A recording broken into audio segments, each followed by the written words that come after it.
In a world where kingdoms fall and stars still remember names, this song was forged from magic memory and the dream that refused to die. Welcome to a tale where wonder still breathes. This is the short story The Garden Where Autumn Sang, a timeless fable of love and seasons for my Wheein, created by Jess Pacampara.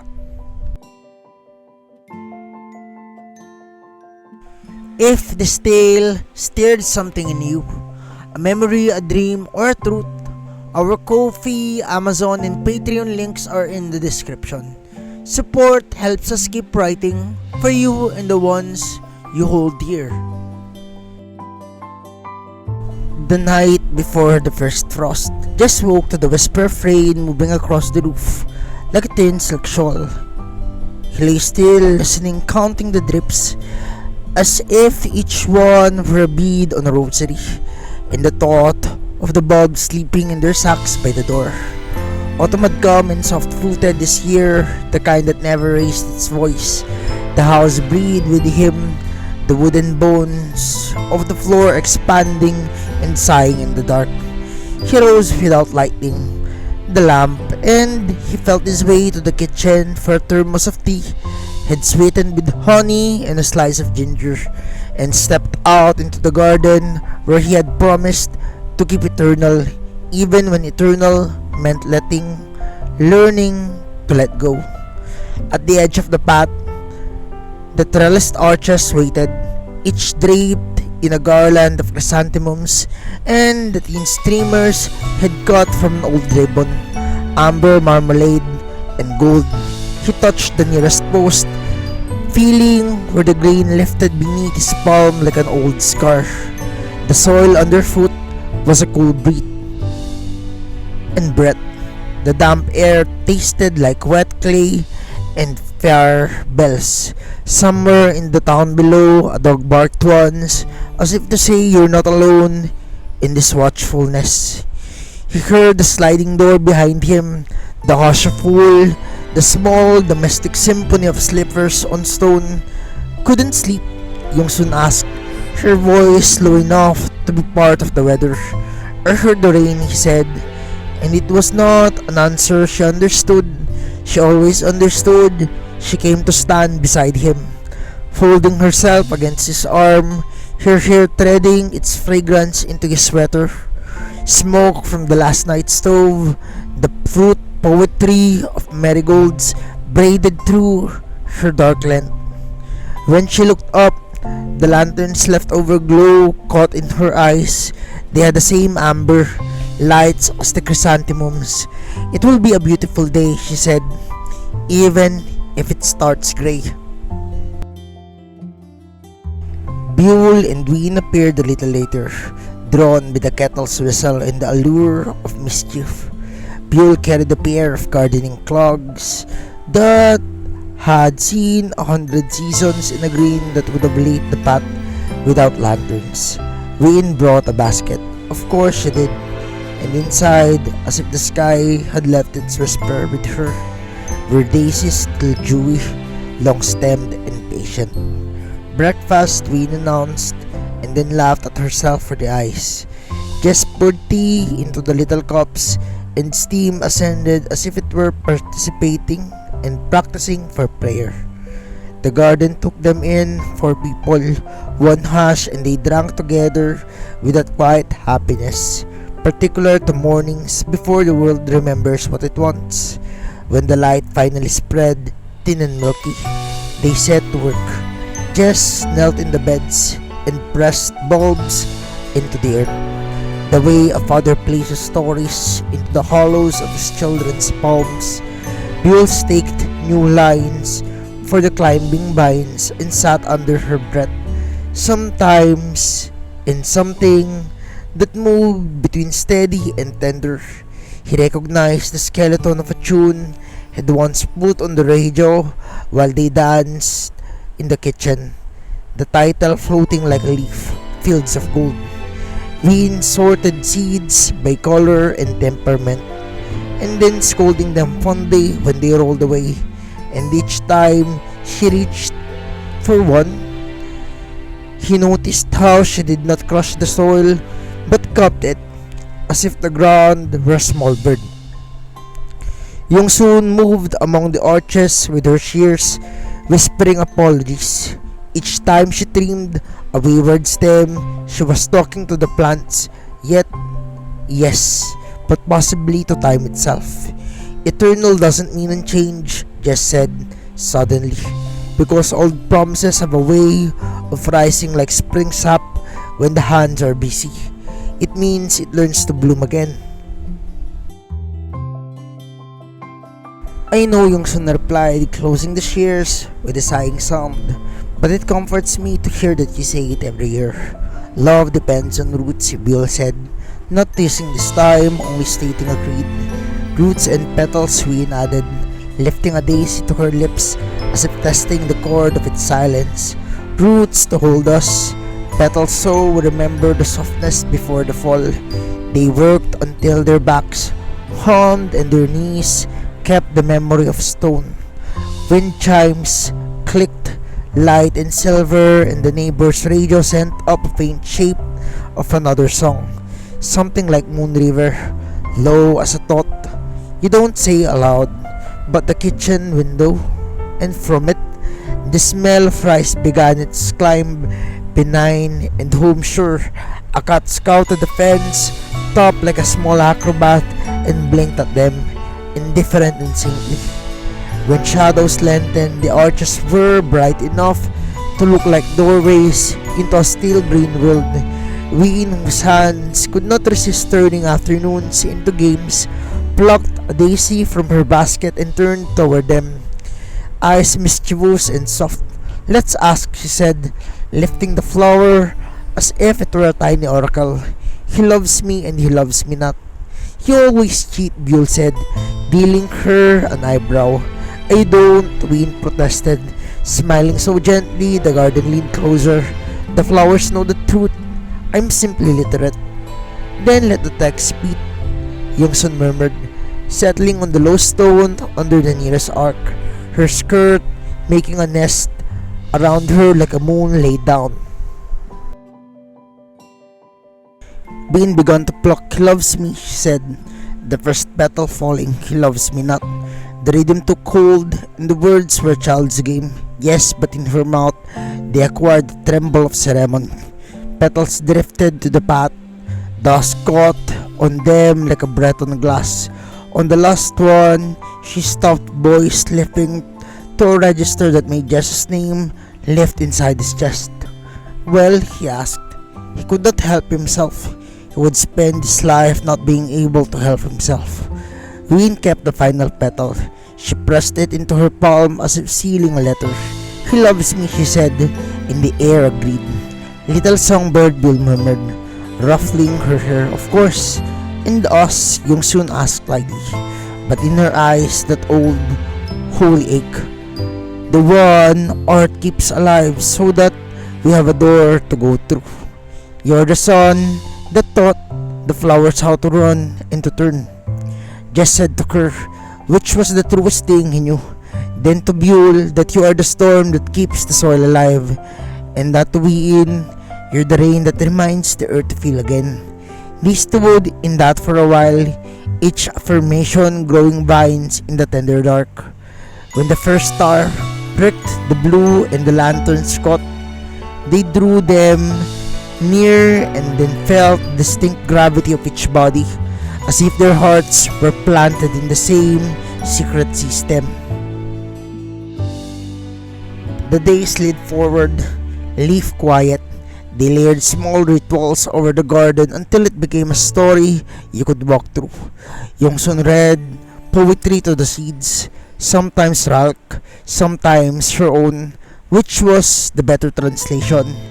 Byul came home between the errands with a new hoe or a different kind of twine, exhorting the arches to aspire to cathedralhood. Wheein practiced humming scales while watering, and once or twice let slip a bit of a pop song whose title never quite resolved, something bright that said the sky would clear if you waited with a friend. When the first frost finally arrived, It wore a shy face and left a thin sugar on the lawn. Jess rose before the others and went outside with his breath cupped in his hands. The bulbs below all this glitter, and then reminded himself the sleepers were sleeping. He brushed frost from a marigold shoulder, whispering, "Not yet," although he knew the calendar doesn't bargain. He was not alone for long. Bill's feet found the door, and then the path. She tapped a cigarette from the pack, looked at it and put it away again. She had taken to doing that, thanking the temptation for visiting and then sending it home. "We'll keep watch," she said, bumping his shoulder. "I know," he said, "because you did." They shared the kind of silence people earn, making and burying many springs together. Wheein arrived, wrapped like a small queen in a blanket, and offered them both an apple she had quartered with care. "We can't do anything about the frost," she announced, chewing, "but we can make the cinnamon toast." "I know petals falls," she wrote, "and perhaps they must, to teach the hand the shape of letting go. But when I pick one up, it's not an ending. It's a word mid-sentence. What a strange grammar love asks us to learn all the tenses at once. I think of the time we danced under the kitchen light, and the song on the radio said the fields would hold us, and then later, when the song played all, and yet we heard none. I used to think that eternity meant never losing anything. I am beginning to understand it means finding again, softer and deeper, right where it hurts and it kills. And if I could place a petal on every fear, it would say the same thing over and over. He loves me. But the miracle is not the he, it's the me. That you ask me to be the one who is loved." The page shone a little in the lamplight. She closed the notebook and laid her cheek to it as if to shoulder a friend and breathe. A week later, rain pinned on the windows like someone practicing a gentle drum solo, and Byul went digging for a set of old gloves. The ceiling smelled faintly of cedar. She found the box she wanted, First Planting, written in Jess's careful hand, and sat cross-legged on the floor to open it. Inside were photos, receipts, a string that had once held the tag, and the seed packet so faded the flower on front looked like a ghost. She smoothed the packet with her thumb and remembered. The first spring here, the garden had been punctured long, and the soil was a map of old mistakes. She had stood in the middle of it, with a spade and stubbornness sharpened by the life she had lived before. She knew how to endure. She did not know yet how to soften Jess, and had come out with 2 mugs and an apology for nothing in particular. He had that habit too, tender for this world, and found her casing the space like a soldier. "Where do we start?" he had asked, and she, not looking at him, had said, "To dig." He had knelt beside her, ungloved hands in the dirt, and he did not correct her form. He did not offer her a tool. He put his fingers into the earth and set them beside hers. They had dug together until the sky declared an intermission.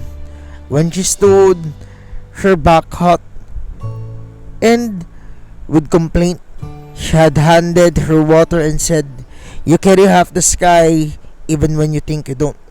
She nearly laughed at him, nearly told him not to be ridiculous, nearly walked away. Instead, she had put the water on her lips and discovered it was the best she'd ever had. The sentence in her chest, "Don't be ridiculous," had turned into something else and maybe not. Byul held the seed packet now and shook her head at the woman she'd been, and then honored her too.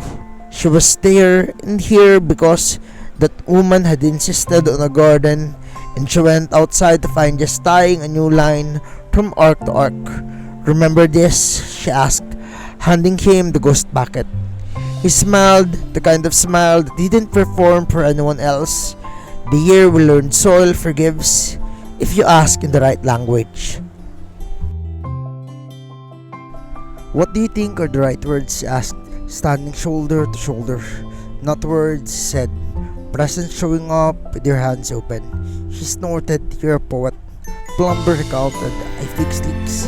She knocked her hip into his, then said lean against him the way a tree grows around the fence post and refuses to let go. On a Sunday washed in by rain, Wheein took her guitar to the porch and tuned it until even the wind hushed to listen. She was not singing for an audience. The house itself was an ear, and the hydrangeas a row of blue breathless faces. She sang to the garden as if it were a child falling asleep. The notes small lanterns floated down a stream. Her melody made the verb love behave as a verb it should. It did something no lyric labored too hard. She let titles float instead of lines, and she let the song Here Comes the Sun be a feeling without ever needing to say the famous words. She said, and then laid down a shimmer that could have come from yellow or something, a capsule of fate you swallow without water. Just painting the porch rail, stopped to lean the back of his head against the post and listen. The color in the tray, that he in the sheen of a new moon. He thought of the daisies, last petal, and folded it into Wheein's small fist. How she had kept it, not to prove anything, but to keep company with herself and the rain refreshed. She did not stop. She let the weather braid itself through the cords. Byul came along the side of the house and sat on the top step, chin in hands, and Yongsun stood with the doorway like a polite ghost, smiling in a way that made autumn second guess its job. That night, lanterns were brought down from the attic. They were the old kind, the ones that made their own small sunrise in the belly when it lit. Then the four of them sat in the garden with matches and a jar of sugar sesame crackers and said very little, because the flames required reverence of a pretty basic sort. Each lantern, when it woke, glowed like a vow discovered, then made. And if we send them now, we ask, do you think they'll find their way back by spring? They will, Jess said, as if we belonged to the weather and could promise on its behalf. Everything we love learns our address. Then each is a letter, Yongsun said, tilting hers in her hand as if measuring a word. We won't read them until they come back. We'll just let them sit on the shelf and be understood. Byul rolled her eyes affectionately. You too, she said, always making sense of the sky. But when she released her lantern, the way she watched it, it made the word prayer take off its shoes. They let the lanterns go one by one, not all together. The garden held the soft breaths of a scent. Light drifted up to consult with the light, and the neighbor down the hill shouted friendly approval and strummed the guitar through the window. And then for a moment the lanterns were auditioning for the job of being remembered. The night received them with the courtesy of an old host.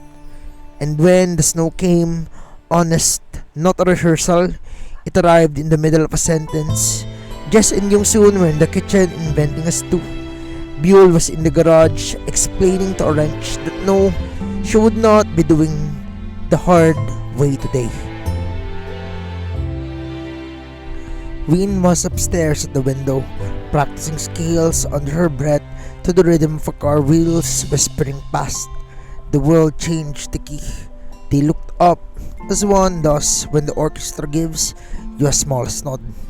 Just put down the onion and washed his hands and went outside his shirt sleeves because he was the kind of fool. He stood in the middle of their world and let the small white congregations decide where to land on his hair and coat. The garden that they had been, old gold, was now first draft of a story written entirely in quiet. He went to the beds, to the asleep bulbs, and spoke to them with a dignity I'm still here, he said. Take your time. Yongsun came up with his scarf, wrapped it around his neck with a gentleness and he could hardly bear, then tucked the last end as if tucking in a child. Snow found the arc and made a lace, and then she said, "Tell me again." Not because she had forgotten, but because repetition is devotion. "I will plant in winter," he said, "not with seeds, but with faith, and when the snow melts, everything we buried will rise again." She nodded and brushed a snowflake from his eyebrow, as if clearing the page for the sentence he was about to write. "It never stops being a miracle," she said. "The rising," he asked, "no, the waiting." Byul trudged out, hat askew, and stood with them, hands on hips. "Sovereign of this small country, I vote we name the snow," she said. "If we're going to live with it, he thought of a name. First, we name it Smooth, Wheein called from the doorway. And their laughter arrived before she did. Today it's benevolent. Tomorrow, Jess asked. Mischievous, she said, and they all laughed into the steam of their breaths. The snow accumulated in a religion of patience. They ventured into the way you entered the gallery, with coats and reverence. Jess shoveled paths as if carving out the shape of an old poem. Byul salted the steps and swatted the gate, for it squeaked like a friend. Yongsun shook powder from the shrubs with a gloved hand and apologized to each for the indignity. Wheein gathered snow into a bowl, brought it inside and drizzled condensed milk over the top until it looked like a small cloud surrendering. "We'll eat a piece of winter," she said, handing them spoons, "so it learns that we are not afraid." At night, the house went pajama soft, the garden asleep under its white, and then changed the way the room sounded. Just found that the boards near the window no longer complained. He joked that the snow had negotiated new terms with the floor. At night, the house went pajama soft. The garden asleep under its white changed the way the room sounded. Jess found that the certain boards near the window no longer complained. He joked that the snow negotiated new terms with the floor. He wrote at the table after the others slept, not pushing the pen so much as listening. The lamps hummed like bees dreaming of July. He paused sometimes to watch a single lantern on the shelf, the one that had returned early from its journey. Weather-streaked and self-possessed, it seemed to light a little, though he could not swear to it. When the talk came in, and it came like a loved one's hand finding yours in a crowd, water ran off the edges of the world, forgiving and unceremonious. The archers stood up a little straighter, shook their shoulders, and began to imagine color. In the earth, all the bulbs rolled over in their sleep and decided to wake. Jess took a shovel out and pressed its blade into the softened ground, and he felt there's no other way to say it. Gratitude answered him from below. The first green tip showed stubborn and shy. He called the others outside and couldn't help himself. Yongsun bent low, almost prostrate in her reverence, and smiled with the kind of smile you don't photograph because you don't want to turn it into a thing. Byul clapped a single time like a coach at the starting gun. Wheein, who still had a daisy petal tucked into a book on her nightstand, whispered, "Welcome back." They worked again as if no winter had ever happened, as if it had been the point all along. Yongsun read aloud a passage she had written during the cold, about time being a circular staircase you would climb while touching the same banister at different heights. Byul brought out the ghost seed packet and together they tucked it into the soil, not to plant but to let it disappear in the root of a young vine, offering to all the former selves, and being sang something that might have been a lullaby for seedlings or for a man who believed in them. She did not decide. As the afternoon scaled toward evening, a neighbor's child sent a paper boat down the runnel at the curb and shouted when it negotiated the turn. The sky over the town folded in those slow oranges that remind you how generous the sun is, the way it spends itself without measure. The wind chimes tried out the first few notes of a theme you knew they would master by summer. Under the arches, they began to dance. No one declared it, no one counted it off. Byul took Wheein's hand and spun her, and then, not very dramatically but truly, Yongsun came through with a sway like the idea of mercy, and Jess stood for a breath then joined them. His body remembering what the heart always knows, that choreography is another word for covenant. They stepped between their beds, careful not to dim a single green spear, and their laughter traveled to the path like water, and he felt their palms, their small commands, and their yielding and their insistence. He felt the garden hold them up. When they finally stopped, her ribcage swinged and bright. Wheein plucked a new daisy and considered it. "Shall we ask again?" she said, but this time there was no tension in the asking. It was merely a way to praise what already has. "Ask," Yongsun encouraged, her smile as good as ritual. Wheein began, voice delicate but sure. "He loves me," petal after petal. A rhythm, a heartbeat. The words stripping all their childhood from them, and then giving it back like a spare coat. On the last petal she paused, not to manufacture suspense but to bless the moment. She pressed it into her lips and tucked it behind her ear. "He loves me," he said. Byul whooped effortless, joy, and slung an arm around each of them.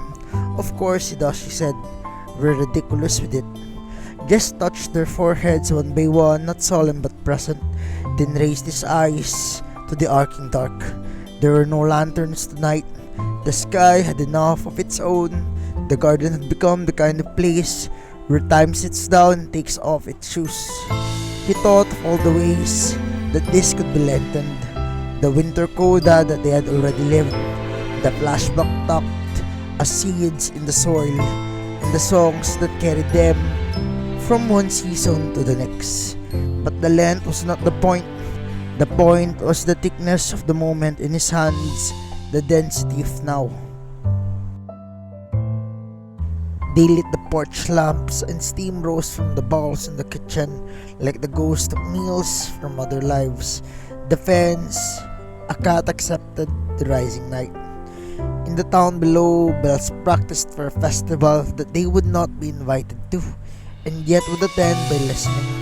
He washed the dirt from his palms and left the crescents under his nails, a small and a private oak.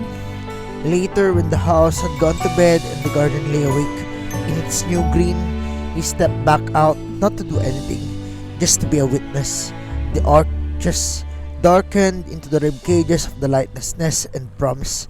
Somewhere not far away, someone tuned the guitar and found a chord that would carry them through morning.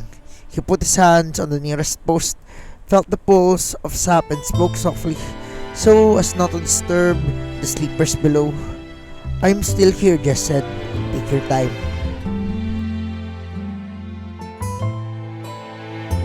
I create these stories, poems and little worlds each day for my beloved Wheein. If they bring you comfort or a smile too, please give it a like, share it with someone who needs it, and subscribe to join us on this little journey.